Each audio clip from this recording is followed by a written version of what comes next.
Hello students, let's start a topic of accountancy. We were doing chapter 1, so let's proceed chapter 1, that is accounting as a source of information. तो आज हम एक new topic करेंगे accounting as a source of information. तो बेटा firstly I would like to let's go at the back. जैसा कि आप हिंदी ग्रामर में आपका एक फर्स्ट लेसन आप पढ़ा करते थे, भाषा. फर्स्ट लेसन होता था आपका भाषा. भाषा वह साधन है जिसके द्वारा हम अपने विचारों का आदान प्रदान करते हैं, अपनी बात दूसरों को समझाते हैं और दूसरों की बात समझते हैं. तो यहाँ पर भी यही है, accounting is a source of information. तो सोर्स ऑफ इंफॉर्मेशन को हम कह सकते हैं कि accounting is the language of the business. क्या बोल सकते हैं? Accounting is the language of the business. Business की लैंग्वेज है. लैंग्वेज मीन्स भाषा है. तो यानी कि भाषा है, तो भाषा का मेन काम क्या होता है कि हम अपने विचारों का आदान प्रदान करते हैं. तो सिमिलरली अकाउंटिंग क्या काम करती है? अकाउंटिंग बिजनेस की इंफॉर्मेशन को बहुत सारे लोगों को कन्वे करती है. अकाउंट्स में हमने बिजनेस के रिजल्ट्स निकाले, तो अकाउंटिंग क्या करेगी? उन बिजनेस के रिजल्ट्स को मैनी पार्टीज़ को देगी. अकाउंटिंग इन्फॉर्मेशन को गैदर करेगी, इन्फॉर्मेशन को बनाएगी एंड देन वो उसको कम्युनिकेट करेगी. तो अकाउंटिंग इन्फॉर्मेशन का सोर्स. अकाउंट्स बिजनेस में हम क्यों यूज़ करते हैं? क्योंकि ये बिजनेस में इंफॉर्मेशन का सोर्स है. यहाँ से हमें इंफॉर्मेशन मिलेंगी तब हम इंपॉर्टेंट डिसीजन ले पाएंगे. तो हम थोड़ा सा पढ़ते हैं.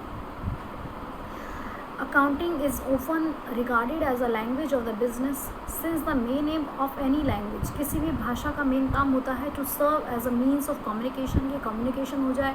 Accounting communicates the results of business. और accounting भी सेम यही काम करती है, results को communicate करती है. किसको? मैनेजमेंट को, ओनर को, इन्वेस्टर्स को, क्रेडिटर्स जो बिज़नेस में सामान उधार देते हैं, लेंडर्स जो बिज़नेस में पैसा उधार देते हैं, गवर्नमेंट.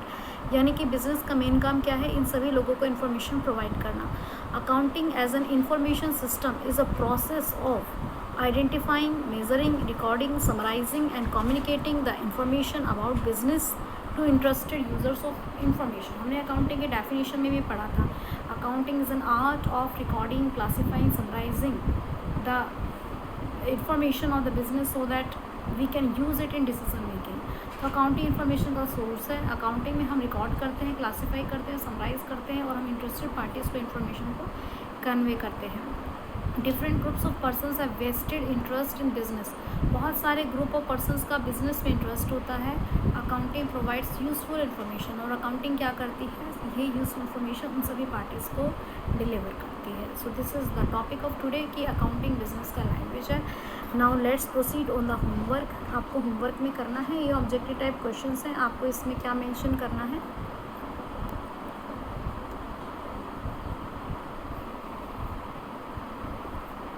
यहाँ पे आप देखो, आपको यहाँ पे लिखना है कि which of the following transactions are of financial character. किसको आप मनी में मेज़र कर सकते हो? फाइनेंशियल कैरेक्टर की है. यस और नो आपको लिखना है. Credit purchase of goods.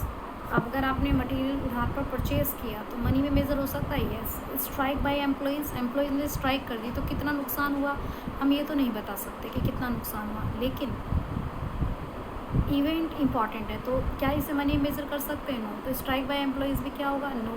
Credit purchase of goods. Yes. Goods आपने लिया बिजनेस से, बिजनेस में से गुड्स 5000 का विड्रॉ किया and given by the proprietor to his friend. और बिजनेस में से उसने मनी निकाला और अपने फ्रेंड को गिफ्ट कर दिया, तो ये भी हम रिकॉर्ड करेंगे. Withdrawing of money. मालिक ने, प्रोप्राइटर होता है बिजनेस का मालिक, बिजनेस के मालिक ने बिजनेस में से मनी निकाला है पर्सनल यूज़ के लिए. यस, ये भी रिकॉर्ड करेंगे. इन्होंने पूछा है किसको मनी में मेज़र कर सकते हैं, किसको रिकॉर्ड करेंगे, तो करेंगे. और मेजर भी हो सकता है. कैंडिडेट का इंटरव्यू लेना नहीं हो सकता record. Sale of household furniture. Household furniture का बिजनेस से कोई मतलब नहीं है, तो not recorded, it is not recorded. Payment of school fees of the proprietor son from proprietor's personal bank. Personal bank से विड्रॉ किया, हमें कोई मतलब नहीं है, तो not recorded.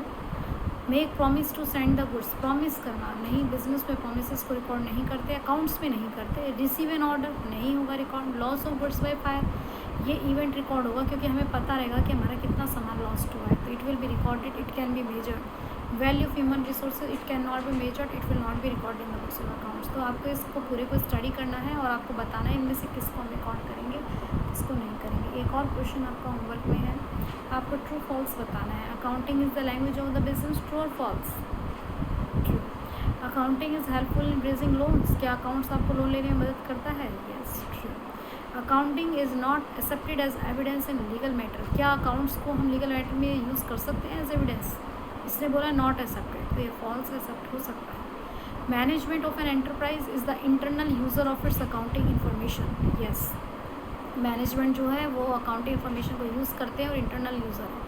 Accounting make a record of qualitative, no, false है। Qualitative का रिकॉर्ड नहीं करता, क्वांटिटेटिव का करता है। Accounting is a service function, yes, it serve many purpose. Accounting involve only the recording of business transactions, no, recording नहीं, बहुत सारे काम भी होते हैं, क्लासिफाइंग, समराइजिंग, तो स्टेटमेंट फॉल्स। तो आपको ये वर्क करके सेंड करना है। I hope that you understand that accounting is the language of the